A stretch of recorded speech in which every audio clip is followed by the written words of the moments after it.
Je suis Charles Ier, roi d'Angleterre, d'Écosse et d'Irlande, né le 19 novembre 1600 à Dunfermline, en Écosse.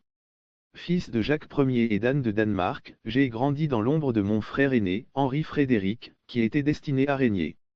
Mais le destin en décida autrement, à la mort de mon frère en 1612, je devins l'héritier du trône. Mon accession au trône d'Angleterre, d'Écosse et d'Irlande en 1625 fut un moment de grande responsabilité et d'espoir, mais aussi le début d'une période tumultueuse. Mon règne fut marqué par des conflits incessants avec le Parlement, des tensions religieuses et finalement, une guerre civile qui aboutit à ma déposition et à mon exécution. Dès le début de mon règne, mes relations avec le Parlement furent tendues. Héritier des idées de mon père sur le droit divin des rois, je croyais fermement que le souverain devait avoir le pouvoir absolu, une conviction qui me plaça rapidement en conflit avec les membres du Parlement, qui cherchaient à limiter mon autorité. Le manque de coopération du Parlement, notamment en matière de finances pour financer mes guerres contre l'Espagne et la France, me poussa à dissoudre le Parlement à plusieurs reprises et à gouverner seul pendant 11 ans, une période connue sous le nom de Personal Rule, règne personnel. Sur le plan religieux, mon règne fut également marqué par des tensions. Mon soutien aux réformes liturgiques de William Law, archevêque de Canterbury, provoqua l'hostilité des puritains et d'une grande partie de mes sujets en Écosse. En 1637, la tentative d'imposer un nouveau livre de prière en Écosse déclencha les guerres des évêques, exacerbant les divisions religieuses. La situation se détériora davantage lorsque je fus contraint de rappeler le Parlement en 1640 pour lever des fonds afin de réprimer la rébellion écossaise. Ce Parlement, connu sous le nom de Long Parlement, se retourna contre moi, exigeant des réformes radicales.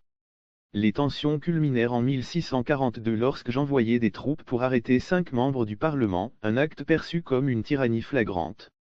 Cette tentative échouée déclencha la guerre civile anglaise entre mes partisans, les cavaliers, et les forces parlementaires, les têtes rondes. Malgré quelques victoires initiales, mes armées furent finalement vaincues. En 1646, je me rendis aux Écossais, qui me livrèrent au Parlement anglais en 1647. Même en captivité, je continuai à intriguer, espérant regagner le pouvoir en jouant sur les divisions entre mes ennemis. En 1648, une seconde guerre civile éclata, mais elle fut rapidement écrasée. Accusé de haute trahison par un parlement purgé de ses éléments modérés, je fus jugé et condamné à mort. Le 30 janvier 1649, je montai sur l'échafaud à Whitehall, Londres. Avant de mourir, je déclarai, « Je suis le martyr du peuple ». Je fus le premier roi d'Angleterre à être exécuté publiquement. Ma mort marqua la fin de la monarchie anglaise pour un temps, et le début du Commonwealth dirigé par Oliver Cromwell.